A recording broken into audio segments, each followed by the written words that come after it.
pretty interesting how we got together, isn't it, Ralph? Yeah, it took some time too. It did. I think we were very protective of what we each built. And it's kind of interesting. I think that we each saw the need to get involved in our industry. And with that, we joined the Ohio Mortgage Bankers and worked together on that board for, I think, about 7 or 8 years. Yeah. And what's interesting is that we really saw what each of us could do.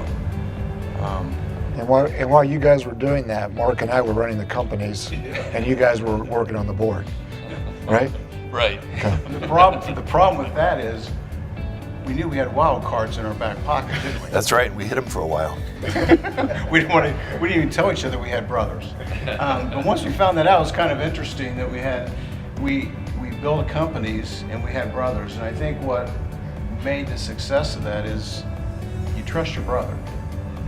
And when you can trust your business partner, that makes a lot of success. You can do things like Ohio Mortgage Bankers because you know someone's back there doing their job.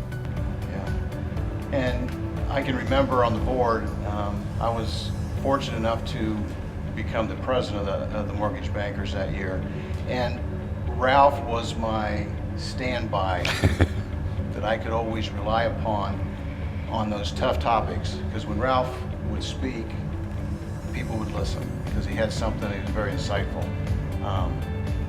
Can you remember the day that we kind of talked about, I think I mentioned to you, I said, why don't we get together sometime?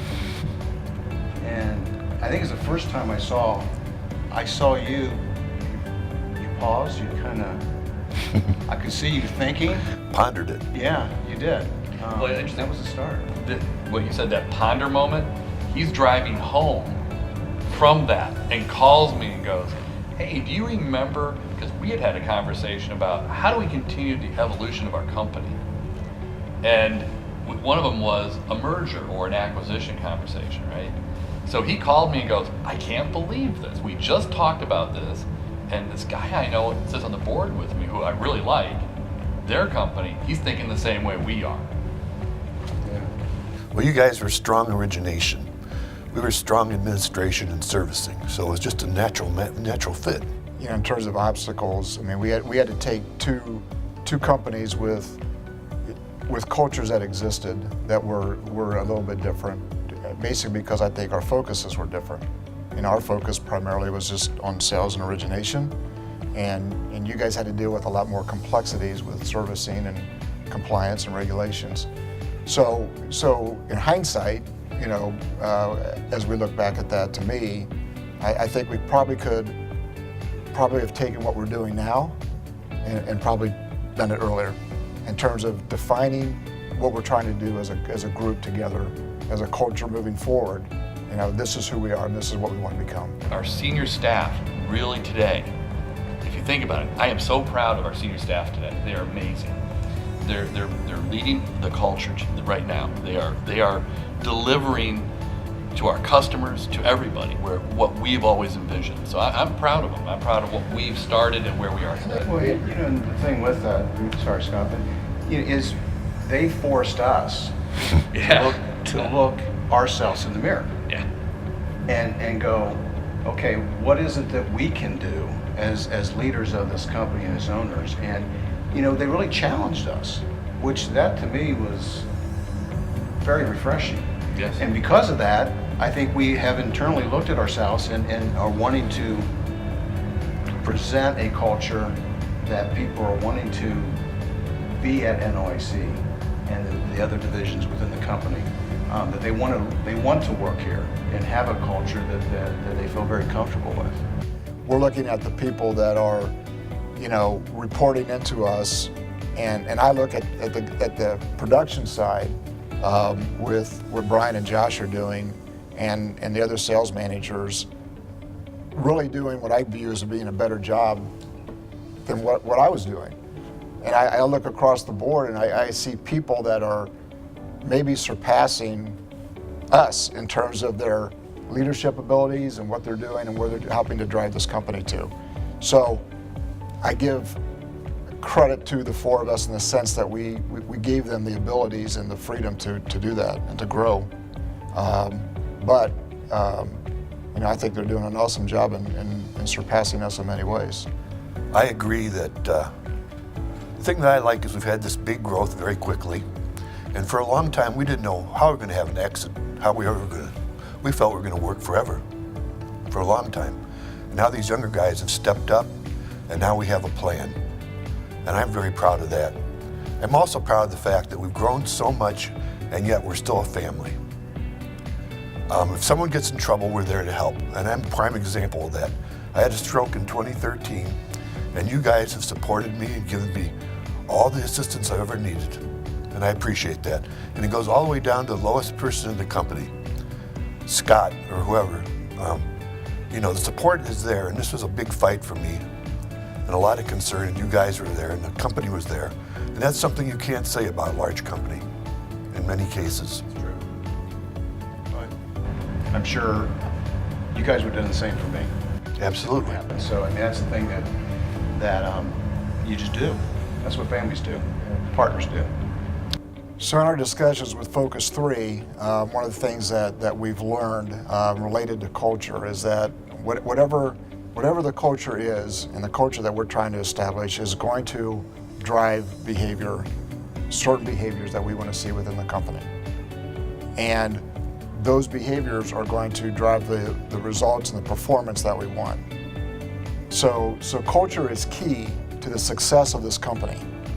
And we've been successful with the culture, and we're going to be even more successful with a defined playbook that everybody will understand and know.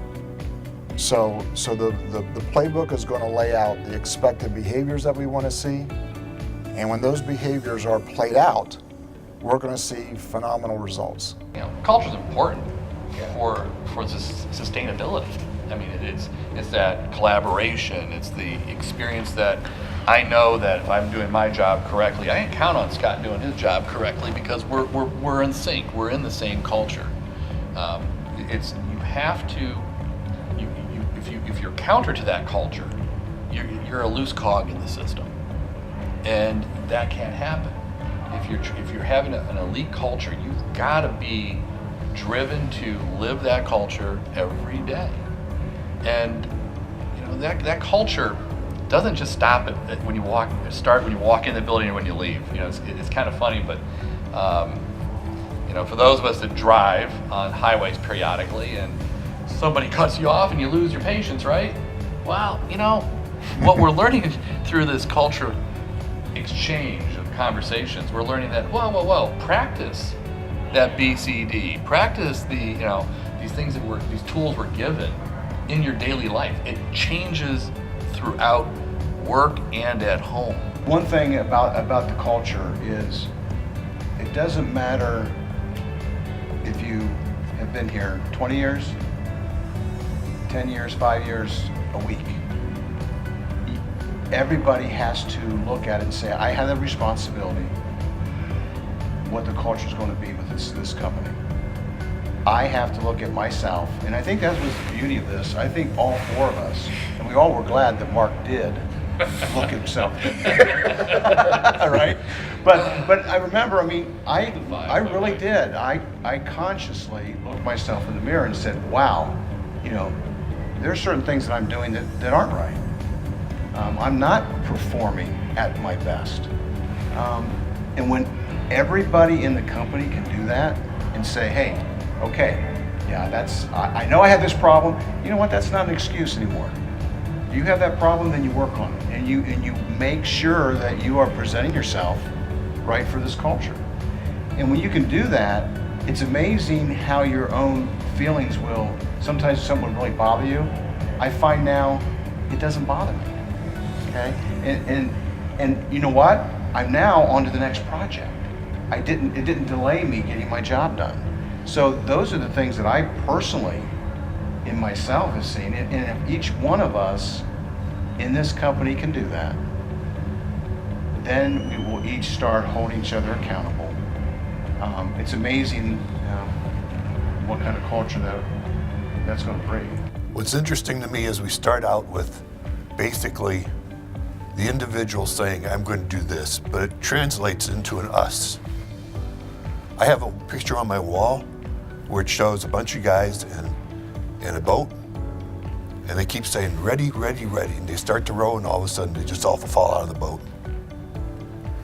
It's actually broken down into the mortgage lender, the realtor, the lawyer, and everybody's involved in that closing process, and they say, ready, and everybody starts rowing, and then when it gets to the closing, they all fall out of the boat. And to me, this is the individual being responsible, being a part of the whole. You know, translating from the individual to the whole group becomes from me to we. What excites me about this is it brings clarity throughout the company of what the expectations are, no matter at what location, what branch, what new branch we open. There's clarity about the expectations of what behavior will be, and there's very, clear results of what we're looking to achieve. And with that, I think there's comfort for employees. When there's clarity and people understand what's expected of them, and they've got a document they can look at and reference, and everyone has that, then to me that brings comfort to the employee and stability to the employee, and we'll just create a wonderful environment for people to work in.